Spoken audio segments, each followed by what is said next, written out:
Hey everyone, this is ToniMarie Preston and welcome back to my channel.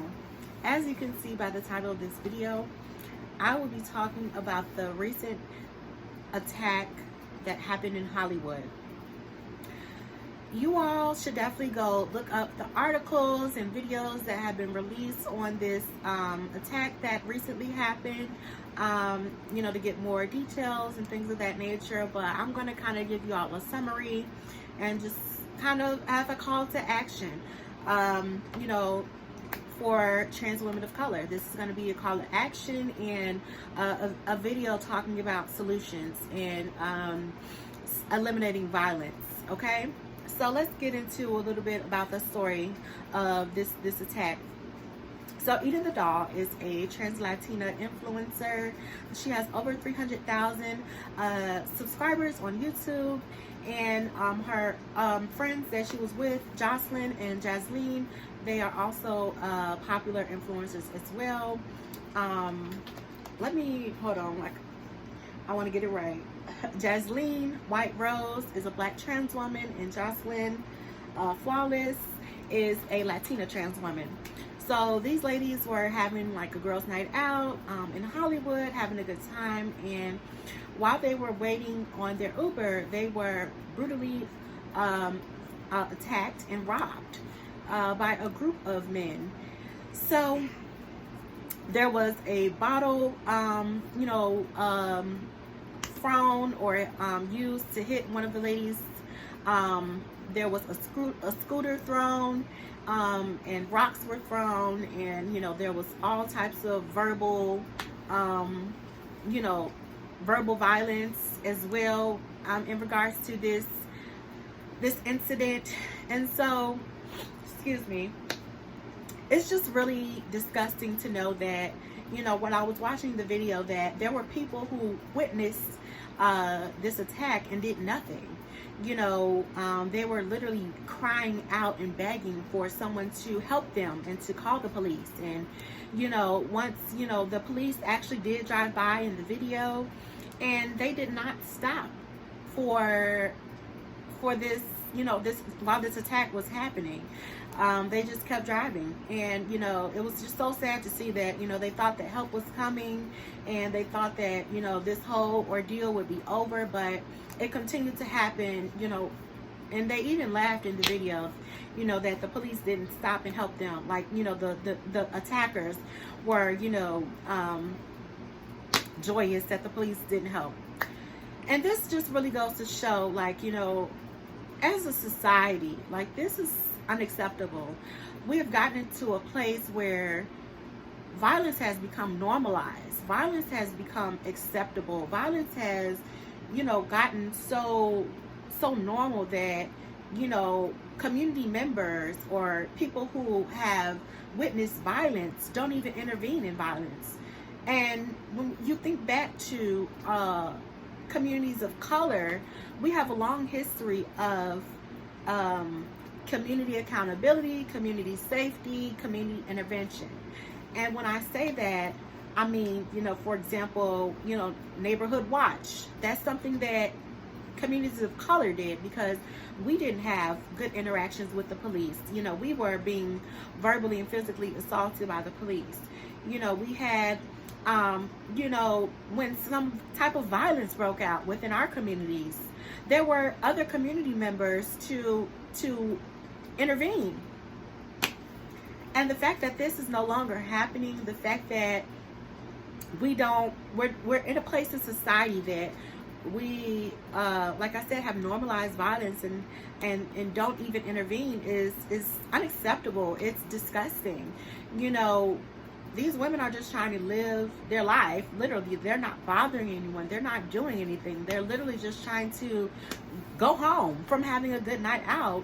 And these bystanders, the people who were there who witnessed this violence, didn't do anything. And the violence shouldn't have occurred in the first place. Let's start there. Like, the violence should not have happened. You're attacking someone because you're attracted to them, and they also are a trans woman of color. Like, that's no reason to attack someone. Like, your attraction to a trans woman has nothing, it should not be equivalent to violence or should not result in violence, period. Trans women are women, period. Like, we need to have these conversations with black men and men of color, you know, in regards to fragile masculinity, toxic masculinity, and all of these things. We need to be holding men accountable for these actions, this violence that's occurring. Because when we talk about violence against women, oftentimes the perpetrators of violence are black and brown men, right? Men of color. And so we need to be having these conversations and also teaching men that this violence is not acceptable, that as a community, we will no longer tolerate this violence against anyone, period. Cis women or trans women. Violence against women or people in general within, you know, is not acceptable. I am the type of person, I am very much so working towards and always trying to find solutions of eliminating intra-community violence and violence as a whole, right? And so, you know, with this whole situation that recently happened with Eden the doll, Joslyn and Jaslyn, we need to begin to have conversations of how can we hold our community accountable, how can we hold men of color accountable, and teach them about different types of lived experiences and teach them that violence is not acceptable, period. You know, and also how can we protect women, right? How can we protect trans women of color? You know, a lot of people have been talking about doing self-defense classes and providing weapons and doing trainings of how to utilize those weapons for trans women of color. And I think that's a great idea. I think that is definitely very much so needed, because at the end of the day, you know, it's obvious that community no longer has community is no longer protecting us. You know, we have to protect ourselves. And so that's really my message to trans women of color. If you are a trans woman of color, please protect yourself. Do what you need to do for you, because at the end of the day, if it's going to be your life or that other person, you need to fight for your life, period. Fight for your life. Have what you need to have to fight for your life, because you never know. It doesn't matter how pretty you are or passable you are. You could be the next girl to be murdered.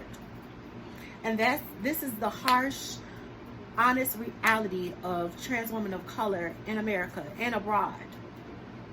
We are not protected. We are not respected. We are not honored. We are at the bottom of the totem pole. And violence is an epidemic. The violence that we are experiencing and have continued to experience is an epidemic that's been going on for decades. Our sisters have been experiencing verbal and physical violence for decades. This is not anything new.